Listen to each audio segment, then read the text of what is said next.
Amém, glória a Deus. Boa noite, irmãos, graça e a paz. Nós temos a alegria, como foi dito, de poder louvar, agradecer ao Senhor, poder depositar diante dEle as nossas preocupações, as nossas ansiedades e também de desfrutar da profundidade, da riqueza, da voz do Senhor, da doce voz do Senhor. E nessa noite, irmãos, nós vamos refletir sobre um texto conhecido. Antes de entrarmos no texto propriamente, acredito que os irmãos conseguem enxergar aí. Recentemente saiu o censo religioso, digamos assim, a atualização do IBGE, e nós vimos algumas mudanças, algumas coisas já esperadas. Nós poderíamos falar muitas coisas sobre essa questão do nosso censo, mas eu queria chamar a atenção, de modo mais específico, para o fato de que entre os que são considerados cristãos, incluindo católicos e evangélicos, o Brasil é composto 83,6% de pessoas que se professam cristãs, entre evangélicos e católicos. E eu quero usar esse dado para a gente pensar algumas coisas que envolvem a nossa fé, que envolvem a nossa espiritualidade e que muitas vezes se misturam com a nossa cultura, sem que a gente perceba como, por se tratar de uma nação, como é conhecida, um país cristão, tem muitos hábitos, muitas coisas que envolvem a fé e que às vezes a gente já nem percebe mais. Eu acho que você deve concordar comigo que nem todas as vezes que alguém falou, você vai em tal lugar ou você vai fazer tal coisa, talvez nem todas as vezes que você respondeu, se Deus quiser, você tinha parado para pensar se Deus realmente queria, você tinha parado para orar diante de Deus e de fato entregar diante do Senhor. Tem algumas coisas que vão se tornando mais ou menos hábitos no nosso meio. Então é muito comum você ver alguém que nem se identifica como cristão usar algumas expressões que são tradicionalmente cristãs, como essa: se Deus quiser, que Deus te abençoe, ai meu Deus, porque faz parte da vida do brasileiro. E isso reflete também no fato de que nós somos um país tradicionalmente conhecido como um país católico, pelo seu volume do catolicismo, e às vezes as expressões também católicas entram até no meio evangélico. Ou você nunca ouviu no meio evangélico alguém soltar de repente um Nossa Senhora, ou diante de uma incompatibilidade, alguém falar, é que o santo não bateu. A gente tem algumas coisas que claramente são relacionadas à fé, mas que se misturou com a nossa cultura. Então, às vezes a gente nem se dá conta de que são elementos religiosos.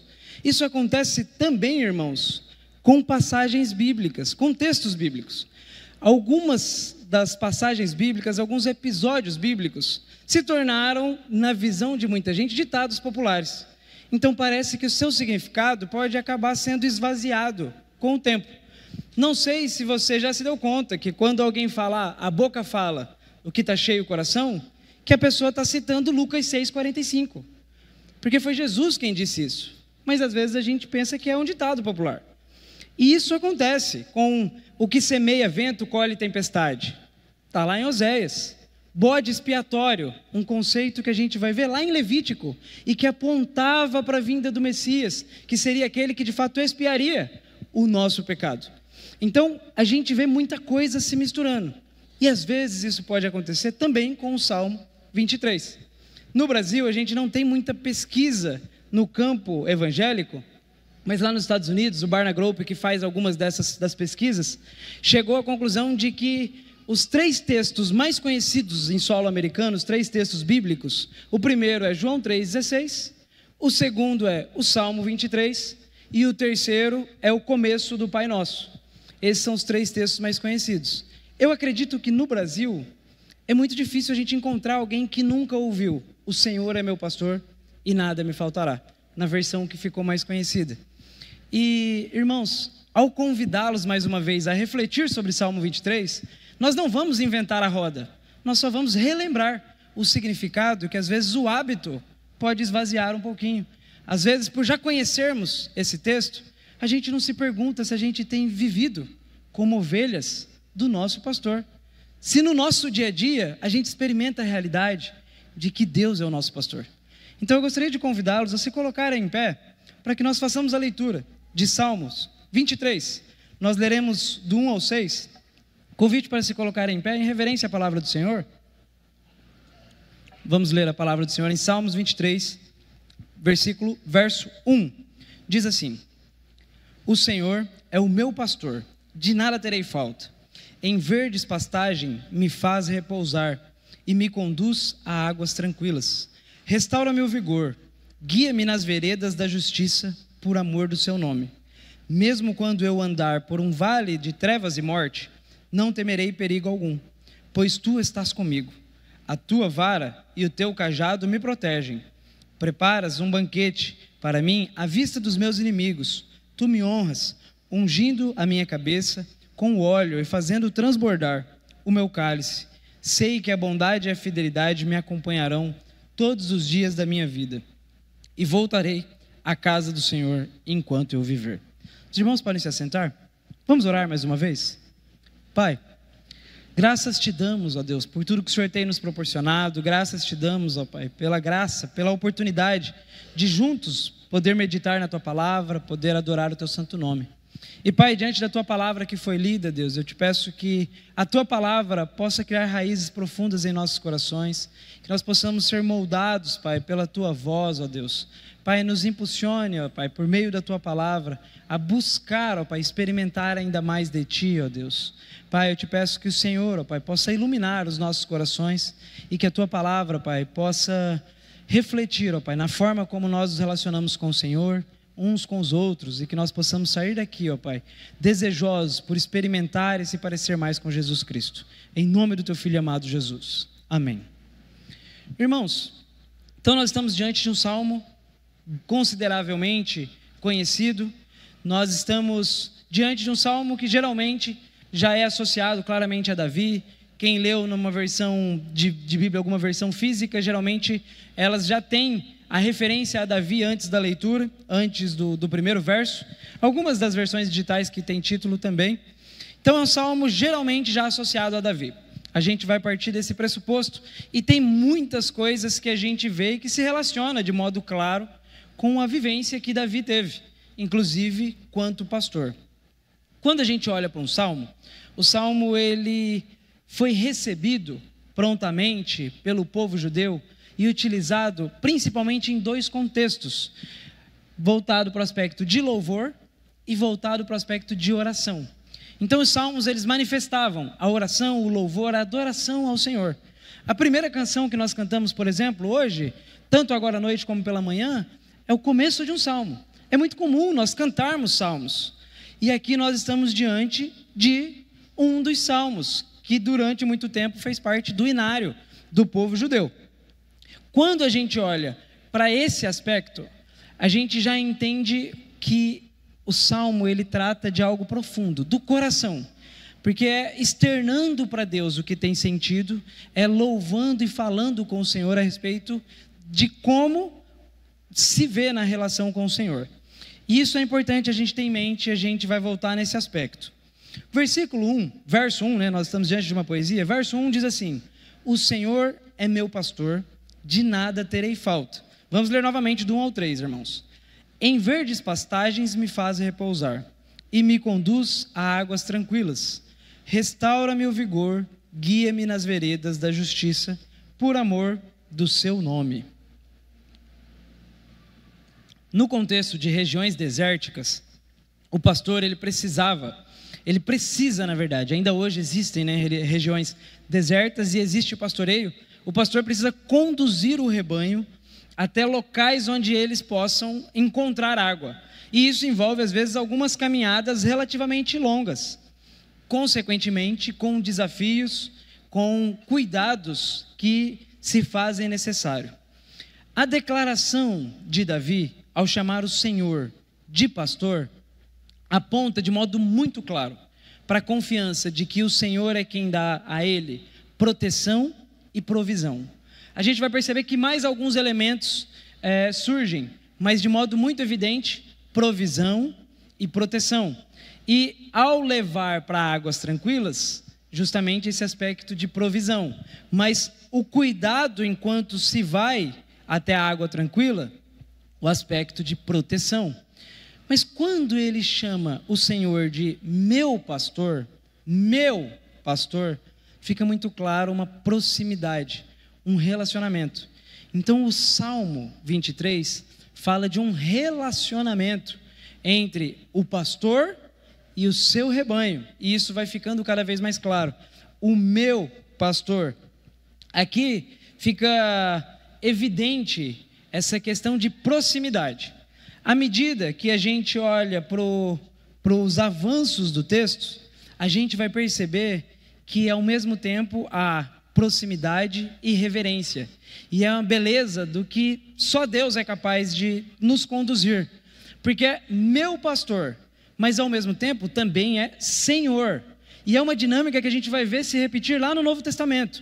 Quando Jesus, mesmo diante dos discípulos, Jesus de modo muito claro, Jesus se coloca como Senhor.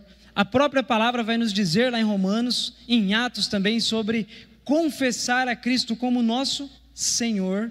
Mas mesmo Ele sendo nosso Senhor, o que envolve autoridade, reverência, Jesus disse aos discípulos: eu não vos chamo apenas de servos, eu os chamo amigo. Porque o servo não sabe o que o seu senhor vai fazer. E eu revelei a vocês os meus planos. Então, a gente vê desde o Salmo 23 essa relação de proximidade e reverência. Com o Senhor, nós somos ovelhas diante de um pastor, com cuidado, com muita intimidade. Mas Ele permanece sendo o nosso Senhor, a quem nós devemos temor, respeito e reverência. E o texto avança. Então a gente vê falando sobre as águas tranquilas. A sensação que o texto nos transmite, ela é muito oposta ao que muitas vezes a gente experimenta nas nossas correrias do dia a dia, onde a gente lida com muitas ansiedades, com muitas aflições, e a gente vê a forma como o texto se coloca, falando sobre águas tranquilas, sobre guiar por pastos verdejantes. Não transmite paz. Quando a gente imagina esse cenário, é o cenário totalmente oposto ao que muitas vezes a gente vivencia. Mas esse é o convite que o Senhor tem para nós, para que a gente experimente essa confiança nele, essa confiança na proteção, na provisão e no ato de ser guiado pelo nosso pastor. Dentro dessa questão, fica muito evidente que o Senhor é quem está no controle e a ovelha segue os passos do seu pastor. Agora eu gostaria de reler com os irmãos o verso 4, que diz assim: mesmo quando eu andar por um vale de trevas e morte, não temerei perigo algum, pois tu estás comigo, a tua vara e o teu cajado me protegem. Irmãos, a provisão ficou destacada no ato de o pastor guiar até o pasto, guiar até a água, o que a ovelha precisava.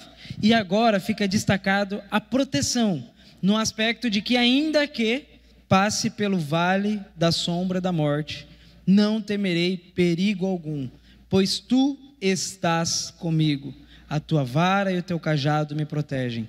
O pastor como também um companheiro de viagem, aquele que está com ele no contexto dessa jornada.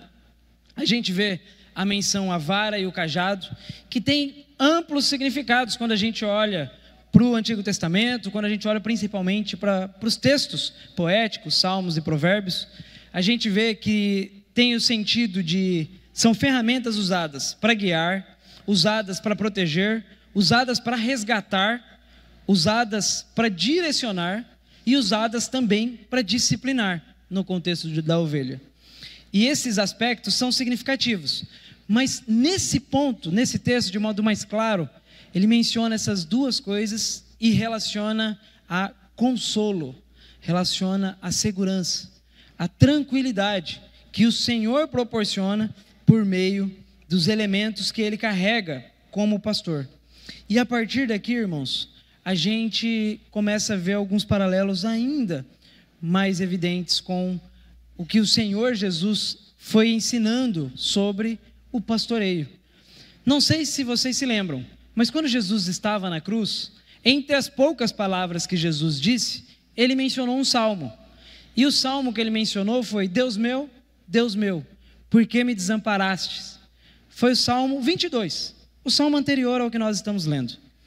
E é significativo que a gente sai do Salmo 22, que começa com essa sensação de desespero, de agonia, de abandono. E o salmo seguinte é um salmo que deixa evidente a proteção, o cuidado, a provisão. Eu comecei mencionando que os salmos são cânticos, são orações. Sejamos honestos, irmãos. Será que não tem dias em que as nossas orações parecem muito mais com o Salmo 22 do que com o Salmo 23? Parece muito mais com a sensação de que, Senhor, puxa, Senhor, eu não consigo percebê-lo tão próximo de mim. Mas o Salmo 22 termina com louvor ao Senhor. Termina com a certeza de que, ainda que ele não percebesse o Senhor, ele sabia que o Senhor estava com ele, ele termina falando que ele vai louvar o Senhor. O Salmo 23 é o que nós estamos lendo. Mas é interessante que o Salmo 22 e o 23 se conectam junto ao fato de que nós acabamos de ler, ainda que eu passe pelo vale da sombra da morte. O fato de sermos pastoreados pelo verdadeiro pastor, pelo bom pastor, não nos assegura de que a gente não vai passar por vales sombrios, por lugares obscuros, por situações difíceis.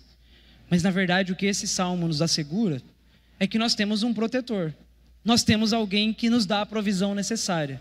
Nós temos alguém que tem os elementos necessários para nos guiar, nos proteger e, se necessário, nos disciplinar, nos orientar.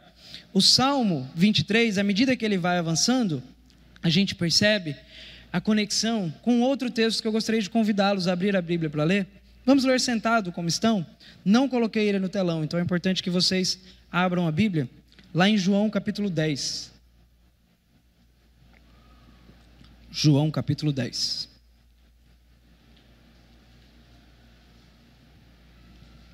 Nós leremos do 14 ao 18.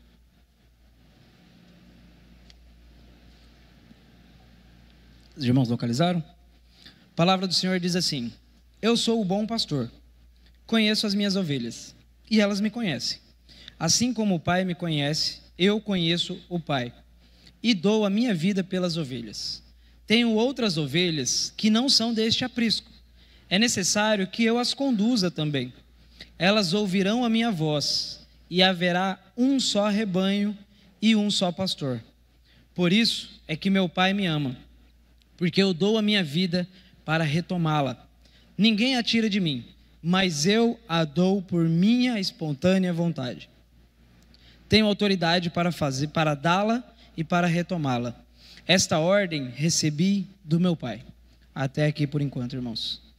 Então, se num primeiro momento a gente percebeu que ter o Senhor como pastor envolve confiança, intimidade, proteção, provisão, agora Jesus traz ainda mais alguns elementos que eu coloquei aqui no telão para a gente olhar cada um deles e relembrar o significado que Jesus aponta ao sermos tratados como ovelhas dele. Ele fala que as ovelhas o conhecem. Isso é significativo, irmãos. O Senhor, que é o nosso pastor, deseja ser conhecido por nós. Ele se revela desde o princípio, desde a fundação do mundo. Ele se revela por meio da criação, como os Salmos vão dizer, como Romanos 1 vai nos dizer, mas ele se revelou em sua plenitude por meio de Jesus Cristo. E ele veio também se revelando na composição da palavra do Senhor, que apontava para a vinda do Senhor e aponta também para a segunda vinda do Senhor. Se nós somos ovelhas do bom pastor, nas palavras de Jesus nós o conhecemos. Esse é um ponto significativo. Outro ponto significativo é que ele deu a vida por nós. Se nós somos ovelhas de Cristo, nós temos a ciência de que ele deu a vida por nós. Na verdade, eu passei para o item 3, né? O item 2, elas o conhecem. O primeiro, o bom pastor conhece as ovelhas o conhecem e ele deu a vida por elas. E o quarto, elas ouvirão a voz dele. Esse ponto é significativo, irmãos. Quando fizemos a divulgação sobre o culto de hoje, a divulgação, o título, né? O Senhor é meu pastor, com uma interrogação, para que nós pudéssemos pensar se de fato o Senhor é o meu pastor. Se o Senhor é o seu pastor, nas palavras de Jesus, as ovelhas de Jesus conhecem a voz do seu pastor. Se o Senhor Jesus é o nosso pastor, nas palavras do próprio Jesus, nós conhecemos a voz do nosso Senhor.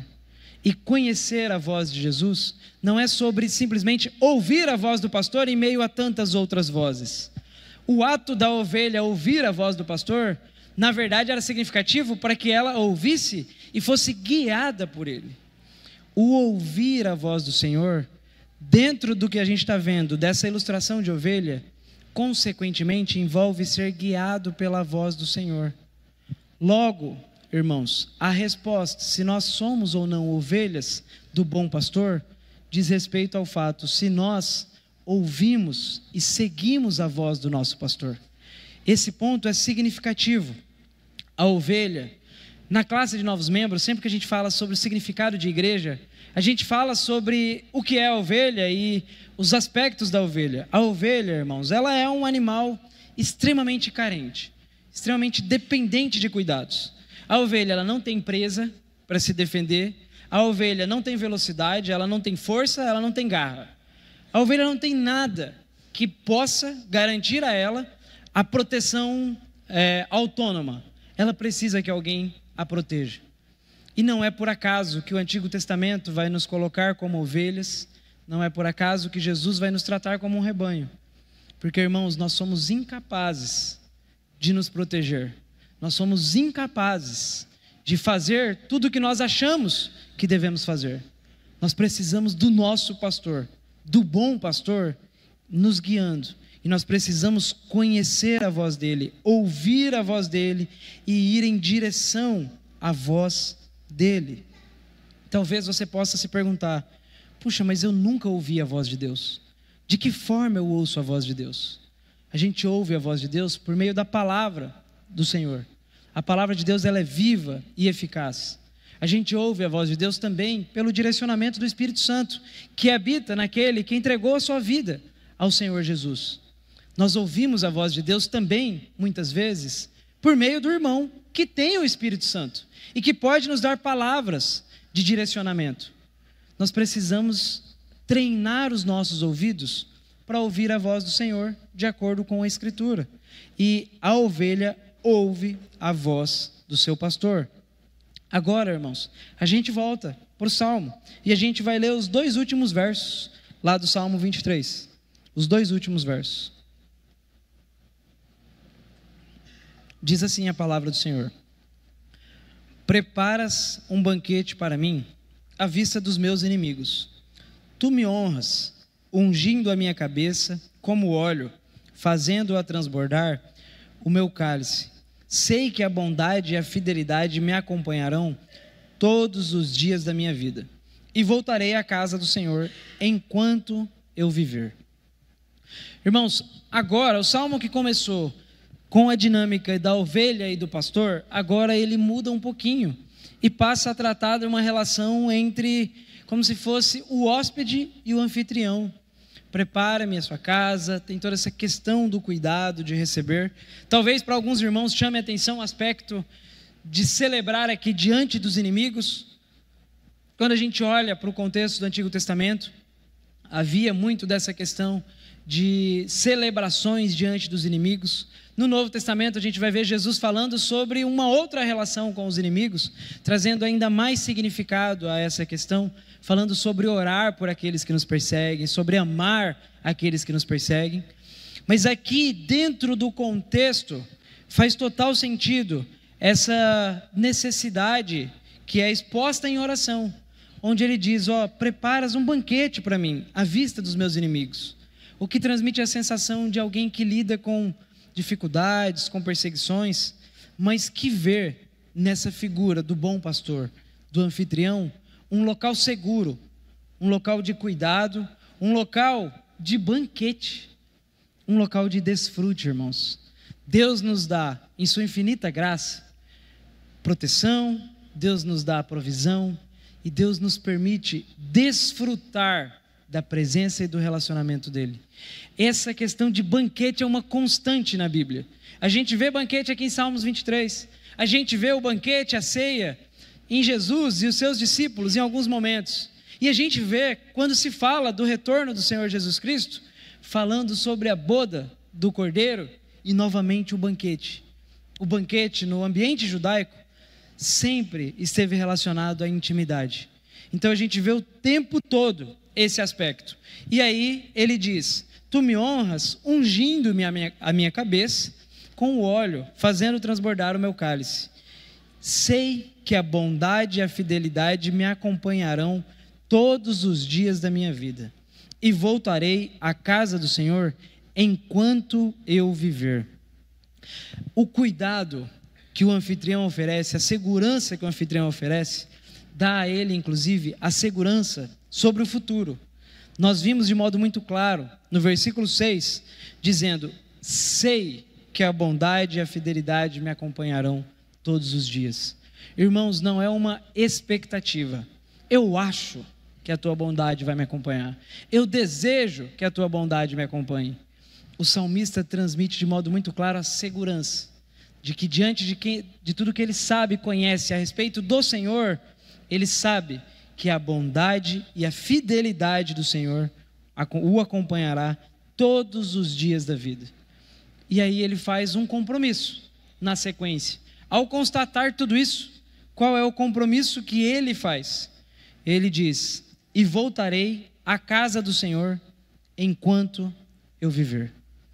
A vida daquele que reconhece o Senhor como seu pastor termina com uma garantia.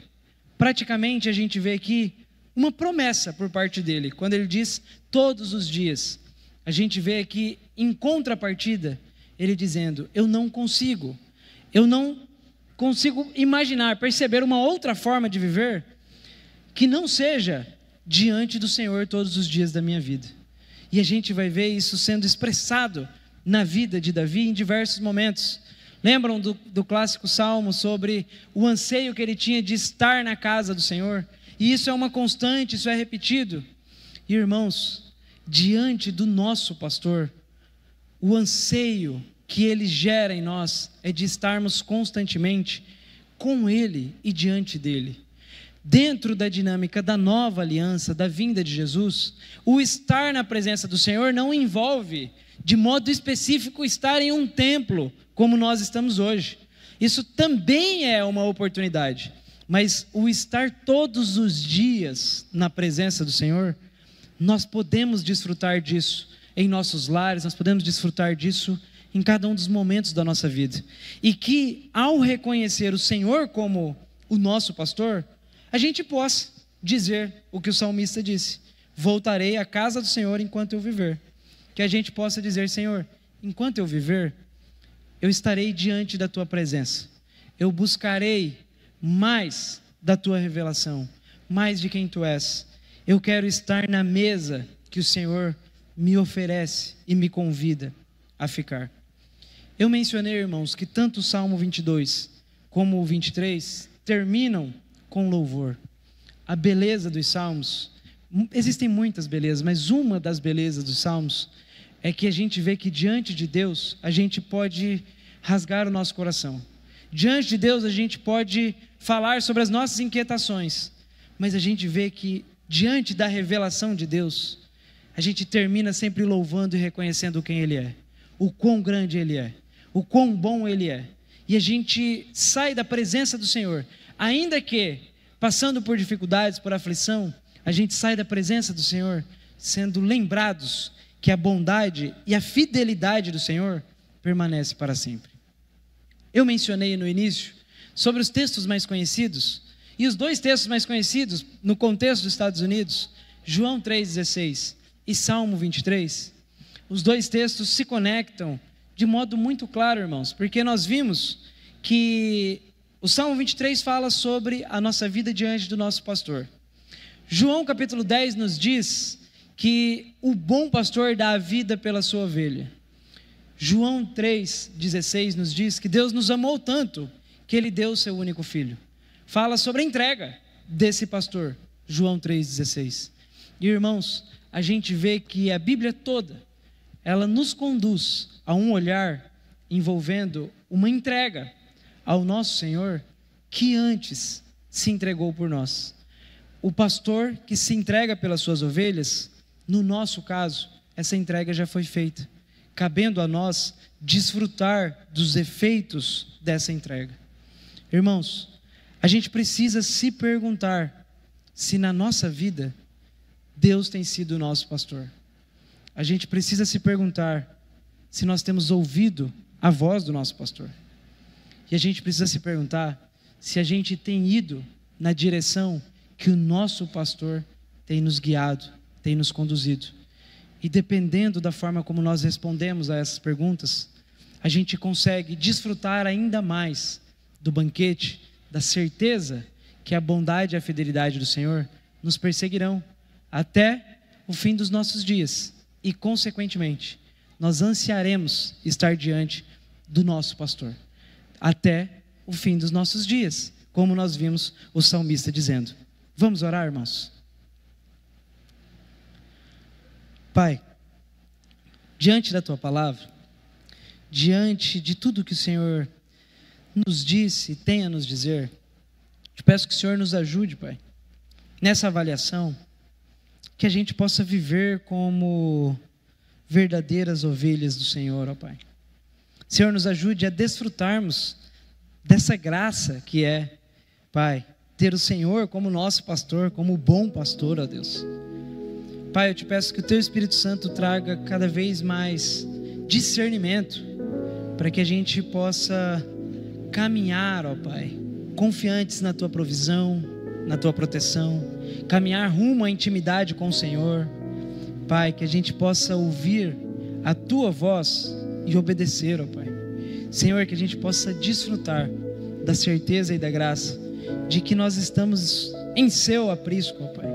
De que o Senhor é o nosso guia, o nosso pastor, de que o Senhor é o nosso anfitrião, que nos protege, Pai, e que nos dá a oportunidade de viver diante do Senhor todos os dias da nossa vida, Pai.